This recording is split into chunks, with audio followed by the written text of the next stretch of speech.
All right, well, welcome everyone to today's Process Optimization Academy session. We're back after a 1-month hiatus for knowledge. And I've been with ServiceNow for 7 years. This was by far my busiest knowledge. There was just so much buzz and excitement around in-platform process mining, which was so much fun. And for those of you that were able to swing by the booth, I really appreciated the opportunity to meet so many of you in person. It's part of for me, the best part of events like knowledge and user groups. Just a quick reminder that we've moved these Academy sessions to a once a month fashion or cadence in 2023. But we've been releasing some additional content on the community site. So specifically the process optimization use case series, which are small little vignettes of different ways you can ask and answer different questions with process optimization. We recently added an example of how to use transition filters to identify work that is taking longer to route than resolve. So if you haven't seen that one, go check that out. Today, we'll be diving into performance analytics templates. These templates enable us to launch a mining in an ad hoc fashion from a performance analytics KPI or a list view on the platform. Super useful capability as we try to get to the why behind our processes performance. So let's quickly get the Academy logistics out of the way. The purpose of these sessions are to help us all get better educated on ServiceNow's in-platform process mining capabilities. We'll provide how-tos, practical guidance, use cases, product updates, and as a group, just exchange ideas and collaborate so we all continue to get better. How the sessions are structured, we have a scheduled topic that we usually cover for the first 15, 20, 30 minutes. I expect today to be a little bit quicker than that. Then we open it up for questions on the chosen topic for that session. Then we open it up for questions above and beyond that day's topic, sort of in an office hours type of format. The sessions get recorded and eventually posted on the community. I think this will be number 15 that we'll have out there. Finally, feel free to post your questions in the Q&A section throughout, just so you don't lose them. I'll do my best to answer them in a timely fashion. And then for situations where we don't have an answer for your question immediately, we'll follow up and post that to the community. It's in the process optimization product hub section, or maybe we'll just use them as a topic for a future session. Now, this is the slide that says, hey, anything I say and do here today can't be used against me in a court of law. It's also the slide that says, as part of these conversations, if we make any forward-looking statements about what might be coming in future releases, you should take them as such, make no decisions based on them because things are always subject to change. And I'm assuming you've all read the fine print. For those that I've not met before, my name's Dan Grady. I'm part of the ServiceNow product team for in-platform process mining. And that's my picture there. What we'll cover here today, we'll switch up we usually do a quick process mining 101. We're going to switch that up and just do a little bit of a why behind the KPI, because that fits a little bit better today for the topic at hand. Then we'll dive into performance analytics templates. We'll talk about where they apply, what roles you need to be able to use them and create them, what you can configure as part of a template, and then we'll just touch on the scheduled cleanup when you start using this to create projects in an ad hoc fashion. Obviously, we want to start cleaning them up and be a little bit responsible. We'll jump over to an instance. We'll look at some of these things live. We'll get your questions answered. We'll talk a little bit about how to get started. And then for those that are not aware of all the resources that are out there for you above and beyond the Academy sessions, we'll touch on those. As always, quick process mining 101 for the newcomers. As I mentioned, decided to tweak the 101 a little for this session because we'll be spending time on functionality that highlights the complementary nature of reporting and analytics on the platform and process mining. Just so with everything we do, there's a designed and desired path in our minds for how it should work and how things should play out, whether that be planning an event like these Academy sessions or a workflow. And when you design things, you design for efficiency as well as completeness to provide the best experience possible for as many people as possible. Now, unfortunately, as you know, what we design isn't always what ends up happening in reality. The reality is that all work flowing through a given process is going to take the optimal path, and that's going to have a negative impact on the experience that both the people requesting the service have, as well as the people working the process. Unfortunately, identifying what is actually happening within our workflows and improving them isn't always the easiest thing. Now, some of you might be thinking to yourselves, hold on, Dan, we've got a whole bunch of dashboards that give us visibility into how our processes are performing.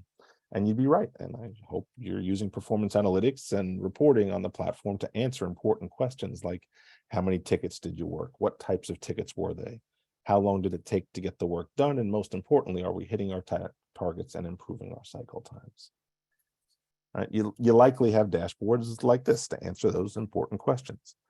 But one of the things that I've learned in working with customers over the years on their dashboards is that information is one of the most addictive things out there. Right? The first thing that happens when you give somebody access to a dashboard like this and we roll it out and we're high-fiving each other, like, hey, we just got this out there, is it opens up a whole new set of why questions around why are we missing our targets or why are our closure times on the rise? And those why questions haven't always been all that easy to answer for us. So where traditional analytics allow us to answer a lot of the what questions about our processes, process mining helps us answer the why. So things like, where is our process getting stuck? Where is the rework happening? Where are TikToks? Where are tickets ping-ponging between groups? Right? Where aren't we conforming to the process that we designed?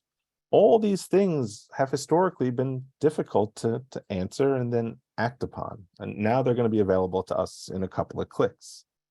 We always like to say that process optimization is going to get you to the why behind all of your KPIs. And in doing so, it's going to empower everyone involved in the process to make data-driven decisions about which improvements to make. Now, our focus topic today, performance analytics templates, creates seamless connection points between the what's and the whys. And we'll look at that in go deeper into that topic.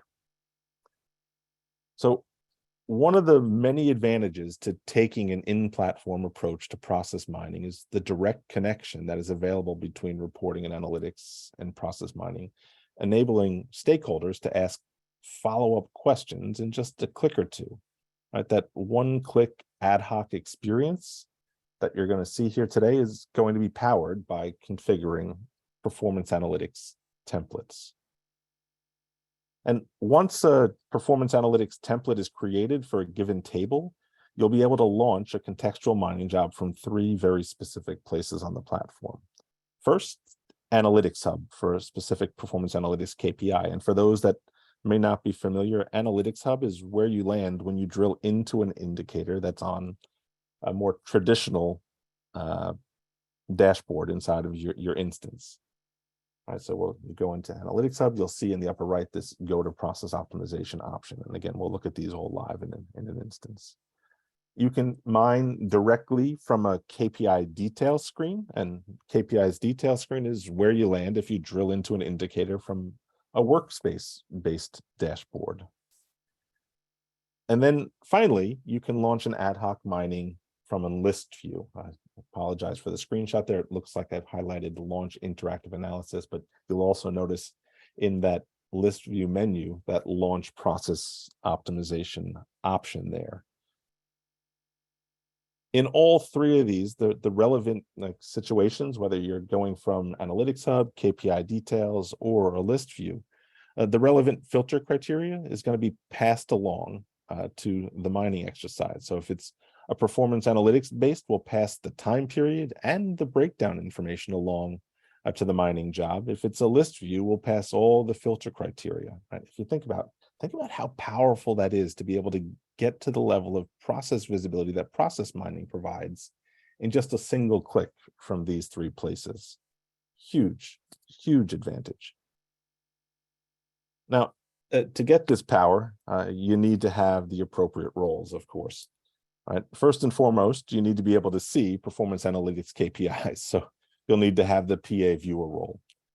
Then from a process mining perspective, you need to have either an analyst or power user or an admin role to see the options in any one of those places we were just talking about. Both performance analytics and process optimization are bundled or percentage spend based offerings. So once you're entitled, you don't need to worry about how many people have the role from a licensing perspective. I know that's a question that always comes up.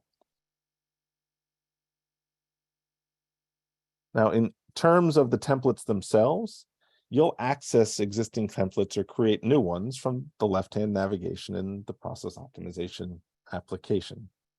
Process optimization analysts, power users, and admins can create templates. It's important to note that ServiceNow provides templates as part of the workflow-based process optimization content packs that are available via the store. So if you've activated the process optimization content pack for ITSM, you'll have performance analytics templates for things like incidents, problem, change, and requests. So you may be seeing these options and thinking to yourself, I didn't really do anything. Well, the reason you're seeing these options is because you turned on the content pack. If you've activated the HR-based content pack, you'll have a template for HR case and so on. So for those of you already using process optimization, you already probably likely have the templates that you need set up. You'll also notice that there's workforce optimization templates, and that's going to be a conversation for another time. But like I said, if you just turn this on, if you've turned on process optimization and the content packs, you've pretty much done all you need to do, unless you've configured a custom table, and we'll look at that here today as well. Now, if you wanted to tweak or configure a template, it's pretty straightforward. It's just like configuring a project, only when you go to configure it, you're just choosing a template type of PA. And now that I see this on the screen, we should probably write out performance analytics there. There are a few things to note. First is that once you select a table, you'll not select any filter criteria. That criteria, as I mentioned earlier, is going to be passed in context of where you're launching the mining from. So there's no need to send any filter criteria. You really just choose the table.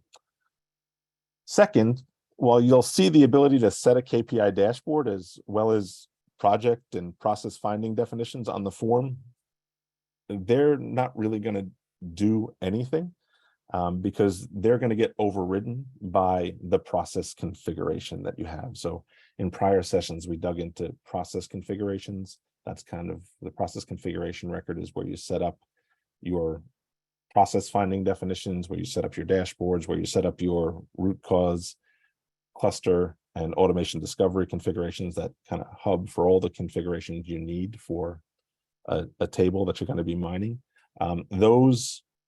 Those settings from a process configuration are going to basically take precedence over anything that you put in this template here.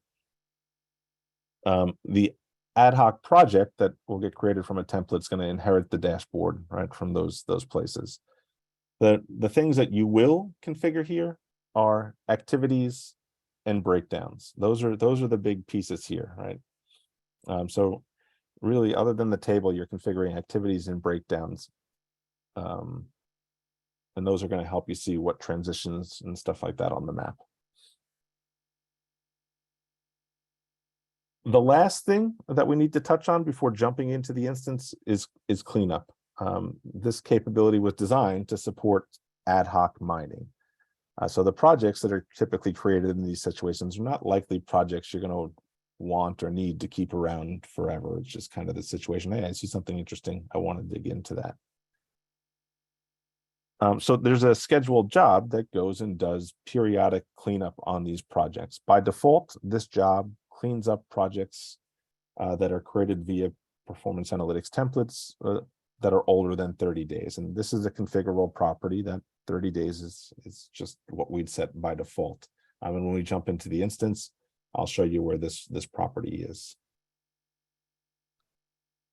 So that's it. That's the high level what you need to know about performance analytics templates. Let's just jump into an instance and take a look at some of these things in action. Now, I'm not going to run the mining for all of these. As those of you that are familiar with process optimization, you know the mining can take anywhere from 30 seconds to a couple of minutes. So in most of these, I'm just going to show you where we access the capability, and then you can, you'll get a sense of if that's what would be mined. So right here, I create a little dashboard. I've got a couple of things, a few reports. I just put these two on here because it's a very common question that we get asked is, hey, I really want to understand or get deeper insights into our tickets that are taking longer than X amount of time to close. Right. So in this case, I've created a report to say, hey, I want to look at instances that take longer than 30 days to close, or or longer than 90 days to close. So I can use reporting to subset that data. And then right from here, if I were to drill into this list, I'd be able to access and mine just in this case, those 153. So I drill down, and then right from here, I've got my launch process optimization. So using a report to start your journey or initially subset your data in this case. Let's go back to that dashboard.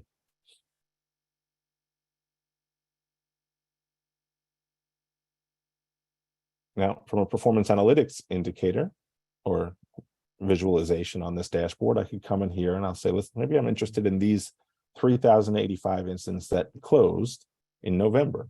I would drill down. This would take me to the analytics hub. And then I could come here and click on go to process mining, and that would start the mining exercise. If I wanted to maybe just look at October and come in here and maybe use a breakdown to say, maybe I want to look at just the software incidents in October, these 401, if I were to click this go to process optimization, it would just mine those 401 records that are there. So taking that contextual information based on the analysis I'm doing within a Performance Analytics Hub interface, and just mining that subset of data. Another use case that comes up quite a bit is folks are interested in including some sort of CMDB related information in their mining exercises. So I just thought another useful way to show this would be, hey, I've created a report that shows me incidents that breached SLA by CMDB class. And if I were to drill down on this from a reporting perspective, you'll notice that I've got my filter criteria up here. And what I'm going to do now is I'm going to click on launch process optimization. I'm not actually going to launch it because from a list view, what happens is it passes you over to the project configuration record, inheriting the template information that's here. And then I want to point out on the table that filter criteria got passed along, including the related list criteria of having breached the SLA. So even if you've created a report that's got related list conditions on it, that's going to be passed over to the project. And at this point, all we would have to do is take this and mine that subset of data. So we click on the generate model button and away we go. So that's from both a list view as well as a performance analytics indicator in a more traditional dashboard. Now, if we were to come over to the platform analytics workspace, and we're looking at a workspace-based dashboard, very similar, only the difference is when you drill down, you're going to get to the KPI insights page. So if I come over here to this dashboard, I go to my Academy dashboard.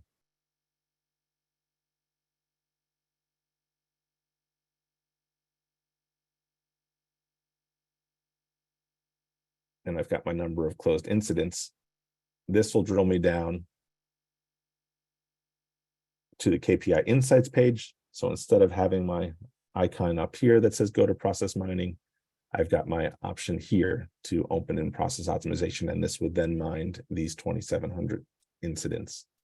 One thing I did want to show is an example of a scenario where we have a formula-based indicator that's driving a KPI. So in this case here, I've got my average closure time of closed incidents. That's a formula-based indicator made up of two indicators, your sum duration of closed incidents and my total number of closed incidents. In those situations where we have a formula-based indicator, when you click on this, it's going to give you the option of choosing which contributing indicator you want to mine the data for. They should be the same incidents, so it shouldn't really matter, but it does give you the option to do that because it doesn't know by default which one you want to mine. So that's the workspace example, if you get down to KPI details. Now, in terms of configuration, if we wanted to set up a template, we're just going to come over here to process optimization in the left-hand nav. And on the left-hand navigation, if I scroll through my process optimization application, I've got my templates. And I could create a new one, or I could look at all templates. I'm just going to go over here and look at all. And you're going to have a bunch of them, like I said, that come with the content packs that you can always open up and tweak. So if we wanted to tweak the one that comes with incident, I could come in here, I could open it up, I could start adjusting the states as well as the breakdown definitions to align to my organization or your organization, or the types of analysis that you think people are going to want to do when they drill into process optimization from an incident-based indicator or list view. I just came in here myself though, and I said, you know what, I want to try to create one of these for a custom table that I built. So I built a little custom application real quick called Academy Tasks just to try this out on my own.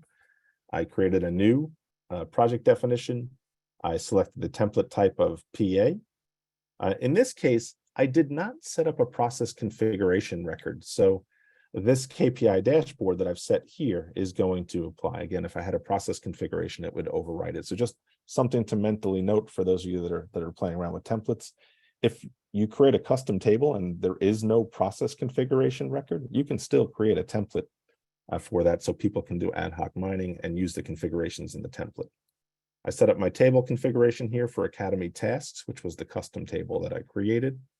You'll notice I've got no filter criteria because, again, that filter criteria is going to get set based on the criteria that's either from the indicator or the report that we're drilling down into, or the list that we're drilling from. I set up my activity definition of the state field and then just configured two breakdown definitions of category and priority. That's what goes into creating a template, not all that difficult. And now that I've got this template, if I went back to my dashboard here, and I went over to my Academy app tasks, you'll see, because I have that template now from this list, I've got my launch process optimization option, simply because I created that template and I have the role of admin analyst or process optimization admin analyst or developer. Oh, sorry, power user developer. I always get those two confused. I'm in the same thing with my performance analytics indicator that I created for just those simple 6 records that I put into this custom application. And then right from here, I would hit the mine button and that would launch an ad hoc mining. And you'll just notice we'll let this run to completion pretty quick. We mine just those 6 records and it's going to open the project automatically for me. I don't need to go anywhere. Again, it's more of an ad hoc exercise than that scenario where you're creating a project, you're mining it, and you're going to the workspace to do some analysis. One click from a KPI and away we go.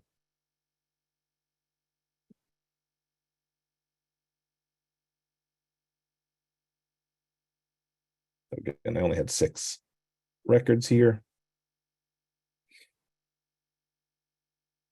And if I come over to the analyst workbench and expand it out, there's my 6 records moving through. But it's that, I mean, the power of being able to go from a dashboard that's talking about the what's, I see something interesting, but I really want to know a little bit more about why that KPI is performing that way, or why these records are meeting this criteria.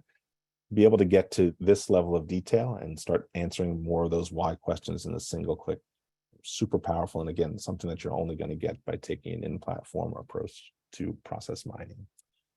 Last thing that I want to just touch on real quick inside of the instance here is if we come over to our process optimization application again, right? We've got our scheduled jobs that scheduled job that's going to run on a daily basis to check to see if there's projects older than 30 days by default. If you're saying to yourself, you know what, I only want to keep these things around for 5 days, or you know what, I only want to keep them around for 1 day, or maybe I want to keep them around for longer than 30 days. This is where you would go and adjust that property in terms of the default persistence time for a project that was created from a performance analytics template. With that, I will pause and I'll just open it up for any questions. Feel free to put them in the Q&A. I know some of you might not be able to unmute. I'm going to come over here and click the button to allow you to unmute if you want to ask your question live. Remember, this is being recorded, so phrase your question appropriately. Does anybody have any questions, comments, feedbacks, thoughts about what we just covered?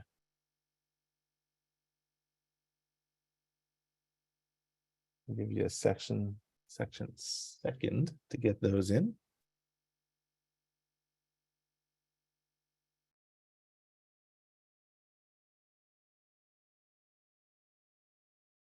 If not, we'll just wrap up a little bit. We'll come back. You'll get another chance, not the last chance you get to ask questions, but for those that are new and have not seen any of these, there's a lot of other ways you can learn more about process optimization above and beyond these Academy sessions. I'm assuming if you found this Academy session, you know where to find the prior now 14 Academy sessions that are out there.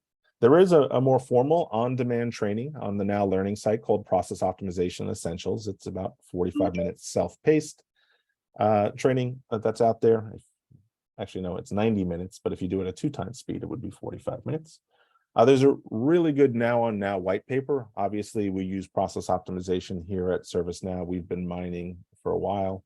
We've mined over 40 processes at this point with lots of different findings and improvement opportunities. This Now on Now white paper details how we started on our process mining journey and some of the initial findings that we had. We're really lucky here at ServiceNow that our SVP of Analytics, Vijay Kotu, is a huge believer in the power of process mining. So very helpful to have that top-down belief in the value that this type of solution provides. He's got a number of good articles out there. One of the ones that I liked is the transformative power of process mining on employee experience. If you think about experience, most people's minds, or a lot of people's minds, initially go to the front-end experience, the screens that we see, but that's only a small part of it. I mean, most of the experience is the speed in which we can get things done for somebody, and that's all about the process behind the scenes and where process optimization can really help. I'm assuming that you found this on the community forum, but if you're not aware and you stumbled across this on YouTube, there is a product hub specifically for process optimization on the ServiceNow community site. We check it every day to answer customer questions, take your feedback, and this is where we post a lot of our content. I mentioned this at the very beginning, but one of the things that we're trying to do to complement these Academy sessions is we recognize that process mining is a new muscle for a lot of our customers, and when you start to try to exercise a new muscle, it's always helpful to have some quick little examples of how you should do the exercise. Same thing is true with process mining. So we started this use case series in which we have little 4 or 5 minute videos highlighting different ways to use the solution to do different types of analysis, like channel analysis, rework analysis, SLA breach analysis, the one that I mentioned earlier that we just posted, things that take, finding tickets that are taking longer to route than they take to resolve, or how to do analysis of tickets ping-ponging between groups. They're all out there, how-to videos along with kind of the steps documented in a post. And then if you wanted to dig deeper into how to get started with process optimization, how to turn, which plugins to turn on, how to create your first project, we've got a live on now session out there called Getting Started with ServiceNow's in-platform process mining that walks you through those things. All right, last chance for romance. Does anybody have any questions about the content today or anything process mining related on the ServiceNow platform that they want to ask?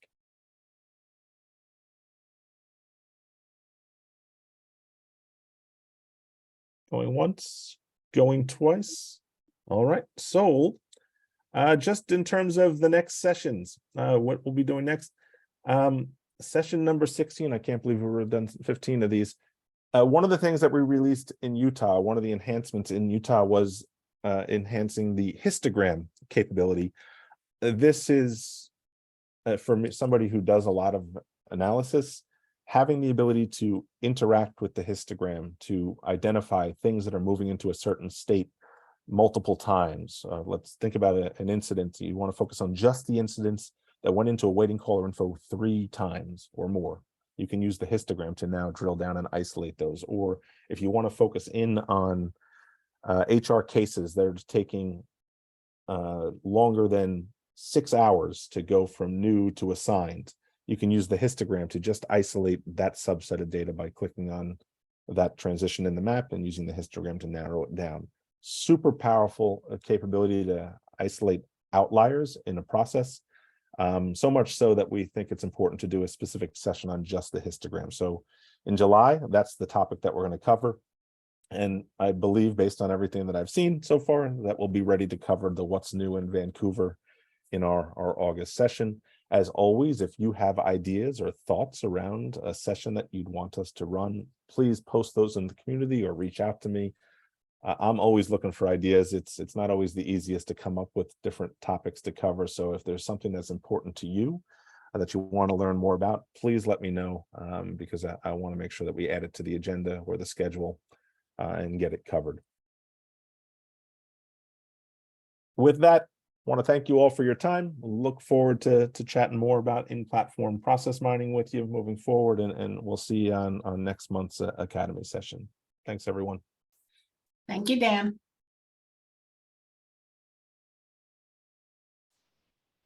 Thanks.